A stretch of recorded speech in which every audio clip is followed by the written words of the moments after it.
But ఏంటనంటే పెద్దమ్మ కూతురు. ఓకే. పెద్దమ్మ, పెదనాన్న లేరు, చనిపోయారు. ఓకే. మా అమ్మకి ఆడపిల్లలంటే చాలా ఇష్టం. హుహు. మేమిద్దరం అబ్బాయిలమే. హ్మ్. సో, తను మాకన్నా పెద్దమ్మాయి. హుహు. పెద్దమ్మ, పెదనాన్న చనిపోయిన తర్వాత మా అమ్మ, నాన్న కూర్చొని డిస్కస్ చేసుకున్నారు.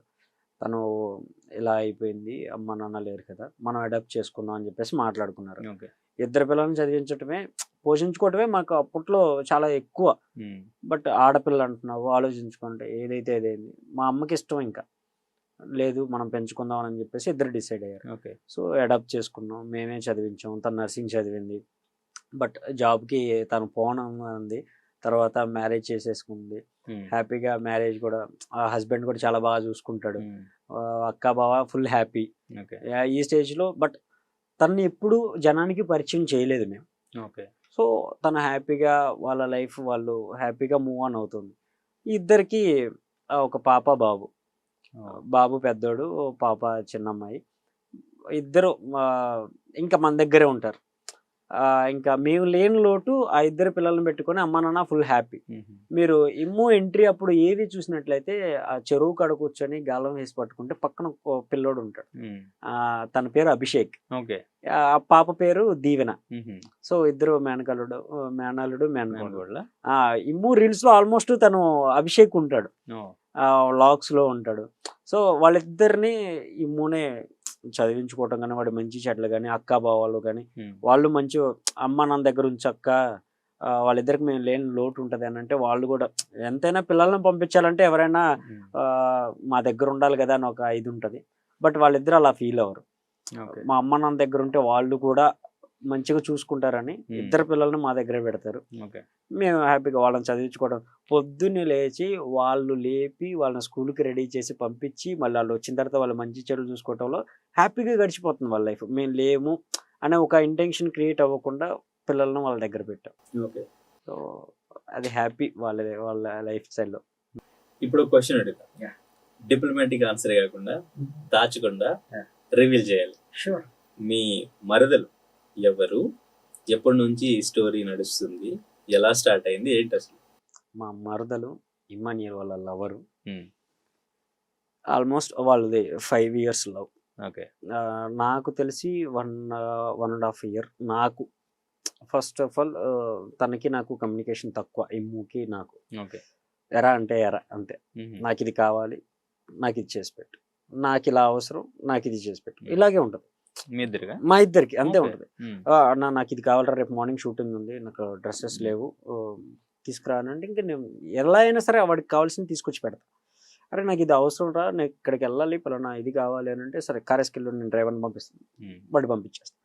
సో, వాడి మంచి చెడులు నన్ను చూస్తాడు. నా మంచి చెడులు వాడు చూసుకుంటాడు. అలా ఉన్న మా ఈ మధ్య సమ్‌టైమ్స్ కొంచెం గ్యాప్ పెరుగుతుందా? గ్యాప్ పెరుగుతుంది. ఎక్కడో తేడా కొడుతుంది సీనా అని అనుకున్నాను. హ్మ్. సో, ఆ టైంలోనే వన్ ఆఫ్ ది ఫెస్టివల్ టైంకి ఎళ్ళిపోయాం. హ్మ్. ఎవ్రీ న్యూ ఇయర్ హ్మ్. ఇంక మా ఊరు జాతర ఇక. చర్చ్ జాతర. హుహు. అందరూ ఆ ఊర్లో ఉన్న every caste of the persons అందరం కలిసి చేసే జాతర. ఓకే. అది చర్చ్ అయినా సరే ప్రతి ఒక్కళ్ళొస్తారు. హ్మ్. ప్రతి ఒక్కళ్ళొచ్చి అందరూ ఒక ఊరు పండుగలాగా హ్యాపీగా కలిసిపోతాం. మా ఊర్లో ఎలాంటి ఫీలింగ్స్ లేవు. అందరూ కలిసిపోతారు. హ్మ్. సో, ఫస్ట్ టైమ్ మేము ఇక్కడికొచ్చిన తర్వాతే ఫేస్ చేశాను తప్ప, మా ఊర్లో అసలు ఆ ఫీలింగే లేదు. ఏం ఫేస్ చేశారు? క్యాస్ట్ ఫీలింగ్స్ గాని సంథింగ్ అవునా? ఫేస్ చేశారు ఇక్కడ? ఆల్మోస్ట్ చాలా. దీని గురించి మాట్లాడదాం. ఎందుకంటే యాహ్! తమ్ముడు పేరు ఇమ్మాన్యుయల్. యాహ్! మీ పేరు వంశీ కదా! యాహ్! సో, ఇక్కడ ఇమ్మాన్యుయల్ అని చెప్పి క్రిస్టియన్ సపోర్ట్ చేయొద్దని చాలా మంది కామెంట్ చేస్తున్నారు. యాహ్! ఎగ్జాక్ట్‌లీ. దీని గురించి కూడా మాట్లాడదాం. చెప్పండి. డెఫినెట్‌లీ. సో, ఒక ఫెస్టివల్‌కి ఇంటికొచ్చాడు. హ్మ్. ఇంటికొచ్చిన తర్వాత అమ్మ నాన్నతో మాట్లాడేసాడు. హ్మ్. నేనిలా ఒక అమ్మాయిని లవ్ చేస్తున్నానమ్మా. తను ఇది, తను ఇది. అమ్మా, నాన్న హ్యాపీయా? హ్యాపీయే. హ్మ్. బికాజ్ మన కలర్‌కి మనల్ని చూడటమే ఎక్కువ. అలాంటిది నువ్వు ఒక అమ్మాయిని లవ్ చేస్తున్నావు, తను ఏం చేస్తది, ఏంటి అనంటే ఫోన్ మాట్లాడిచ్చాడు వాళ్ళిద్దరి చేత. సో, నీకు కూడా చెప్పలేదు అప్పుడు? నాకు తెలీదు. ఇంట్లో ఫస్ట్ పేరెంట్స్ నేను చెప్పిన తర్వాతనే మీకు. అమ్మ, నాన్న కిందుంటారు. హ్మ్. ఇమ్ము రూము సెకండ్ ఫ్లోర్ ఏసాం కదా అది. హ్మ్. నేను రేకుల్లో ఉంటా పైన టాప్ ఓకే. ఫ్లోర్. హుహు. టాప్‌లో ఉంటా. బెల్ కొడతారు. ఫుడ్ హ్మ్. టైమ్ అయిందన్నప్పుడు బెల్ కొడతారు. హ్మ్. అప్పుడు కిందకొచ్చి తినేసి మళ్ళీ పైకెళ్ళిపోతా. ఓకే. ఇంక కిందకి రాను. హ్మ్. మోస్ట్‌లీ నేను ఒక్కడినే రూమ్‌లో తలుపులేసుకొని ఒక్కడినే కూర్చొనుంటా. ఏదో చూస్తే మూవీస్ చూస్తా, వెబ్ సిరీస్ చూస్తా, లేదంటే రాసుకుంటూ కూర్చుంటా. హుహు. ఇంక అంతకుమించి నాకు బయట లోకం తెలియదు. నేను బయటికి ఎప్పుడు పోను గూడా. సో అలాంటి నాకు వాడు కన్వే చేయడానికి చాలా కష్టపడ్డాడు ఫస్ట్ ఆఫ్ ఆల్. నేను యాక్సెప్ట్ చేస్తానని అనుకోకుండా వన్ ఆఫ్ ది నైట్ నాకు ఇన్స్టాలో మెసేజ్ వచ్చింది, హాయ్ బావా అని. నాకెవరు బావా అని మెసేజ్ పెట్టారని చెప్పేసి హూ ఆర్ యూ అని పెట్టారు. నాకు తెలుసు వాడు ఏం చేస్తున్నాడు, ఎక్కడ ఉన్నాడు 24 hours గమనించే పర్సన్ నేను. చాలా భయపడతాను. అవునా?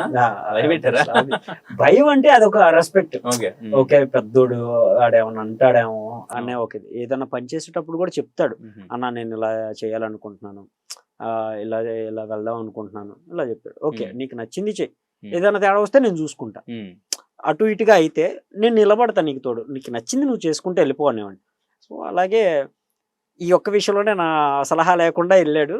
సలహా మొత్తం అయిపోయిన తర్వాత వచ్చి నాకు చెప్పిన తర్వాత నాకు తెలుసు ఆ పర్సన్, ఫలానా పర్సన్ ఉన్నారని తెలుసు కానీ క్లారిటీగా ఎవరు ఏంటని తెలియదు. నాకు వచ్చి మెసేజ్ వచ్చింది, హూ ఆర్ యూ అని పెట్టాను. అది మీతో మాట్లాడమని మీ ఇన్స్టా ఐడి ఇచ్చారు అని అంటే తెలుసు అన్నాను. నేను మీకు తెలుసా అంటే తెలుసు అన్నాను. ఎవరు అని అంటే ఇమ్ము వాళ్ళ గర్ల్ ఫ్రెండ్. నేను ఎలా మీకు తెలుసు అంటే నాకు తెలియకుండా ఇమ్ము ఏ షూట్కే వెళ్ళాడు, షూట్ అని చెప్పేసి చాలా సార్లు ఎగ్గొట్టి వెళ్ళాడు వాడు. తందూరి చాయ్, తందూరి చాయ్కి వెళ్ళేవాళ్ళు. సో ఎలా వెళ్ళాడు ఎక్కడికి వెళ్ళాడు అని నాకు తెలియకుండా ఉండదు. ఇన్ఫాక్ట్ వాడు ఎక్కడికి వెళ్ళినా నేను ఇండస్ట్రీయే కదా, మీ కూడా ఇక్కడికి వచ్చాడబ్బా అని చెప్పేసి నా ఫోన్లో వస్తాయి.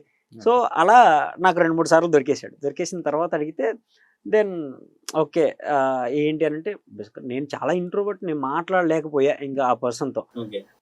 ఓకే అమ్మా జాగ్రత్త, టేక్ కేర్ అని చెప్పేసి పెట్టేశారు. తను ఇమ్ముతో నేను నచ్చలేదేమో, నేను మెసేజ్ చేయకుండా ఉండవలసింది, ఎలా తీసుకున్నారో ఏంటో అని బాధపడిందండి. తను వచ్చేసి ఇంకా ఇమ్ము షూట్ నుండి వచ్చేసి డైరెక్ట్గా నా రూమ్కి వచ్చేసి, అరే నీతో మాట్లాడాలరా అని. నాకు ఇష్టమేరా అని. ఏమి ఇష్టంరా అని. ఇద్దరు యాక్సెప్టెడ్ అని నాకు హ్యాపీయే కదా. నాకు ఫోటో కూడా నాకు ఎప్పుడు చూపించలేదు. అమ్మ నాన్నకైతే చెప్పుకున్నావు, అమ్మ నాతో డిస్కస్ చేసింది, బట్ నువ్వు నాతో ఇప్పుడు చెప్తావని వెయిట్ చేశాను అంతే, అంతకుమించి ఏం లేదు. బట్ మాట్లాడదాం, టైం వచ్చినప్పుడు మాట్లాడదాం అని అనుకున్నాం. బట్ వన్ టైం నా బర్త్డే రోజే, సో నా బర్త్డే రోజే తన తీసుకొని వచ్చేసి నాకు పరిచయం చేశాడు. ఆ రోజే ఫస్ట్ టైం నేను వాళ్ళిద్దరిని చూశాను. అండ్ వాళ్ళిద్దరు అంటే నా బర్త్డే కోసమే వాళ్ళిద్దరు కలిశారు కూడా. సో వాళ్ళిద్దరు రిలేషన్షిప్ అవన్నీ మాట్లాడుకున్న తర్వాత, బట్ ఒకళ్ళ లైఫ్కి ఒకళ్ళు ఎఫెక్ట్ అవ్వకూడదు. సో ఇది చాలా డీప్గా నేను వాళ్ళిద్దరిని కూర్చోబెట్టి డిస్కస్ చేయడం జరిగింది. తను జాబ్ పర్సన్, నువ్వు ఇండస్ట్రీ పర్సన్. ఏవైతే ఎలిగేషన్స్ వస్తాయో బయట ఆడియన్స్ ఎలా అయితే తీసుకుంటారో అవన్నీ మీరు యాక్సెప్ట్ చేయగలగాలి. ఆ మైండ్ మెచ్యూరిటీ మీకు ఉంటేనే మీరు ఫర్దర్గా కంటిన్యూ అవ్వండి. లేదనంటే ఎలాంటి డిస్టర్బెన్సెస్ క్రియేట్ చేసుకోవద్దనంటే ఈ రోజు వరకు వాళ్ళు లిటరలీ గొడవ పడ్డ ఒక్క సిచ్యువేషన్ కూడా లేదు నా దగ్గర. ఏంటి పరిచయం ఎలా అసలు వాళ్ళిద్దరికి? ఎక్కడ పరిచయం? Maybe Instagram. ఓకే. ఇది జబర్దస్త్ చూసిన తర్వాతేనా? లేదు పటాస్ లో తన ఫస్ట్ ఎపిసోడ్ దగ్గర నుంచి తన ఫాలోవర్. ఏమో ఫాలోవర్ తను. సో ఎలాంటి ఫేమ్ లేనప్పుడు తన దగ్గర ఉంది. తన దగ్గరకు వచ్చే తర్వాత ఫేమ్ వచ్చింది. అడిగారా అసలు ఏంటి ఇమ్మోలో మీకు ఏం నచ్చింది, ఎందుకు డిస్కస్ చేయను వాళ్ళతో. బేసిక్ తన కూడా బావా ఇలా జరుగుతుంది అని అంటే ఓకే నాన్న, నేను కూతురులా హ్యాపీగా ట్రీట్ చేస్తాను తన్ని, because she is a single parent. So నేను ఎంత జాగ్రత్తగా చూసుకుంటానంటే, నాకే కనుక ఒక కూతురు ఉంటే తను ఎంత బాగా చూసుకోవాలనుకున్నానో, ఇమ్ము ఇప్పుడు అక్కడ లోపలికి వెళ్ళేటప్పుడు నాకు అప్పచెప్పిపోయాడు, జాగ్రత్త అన్న, ఏదైనా అవసరం ఉంటే నువ్వు దగ్గరుండు, ఏమో తెలియదు,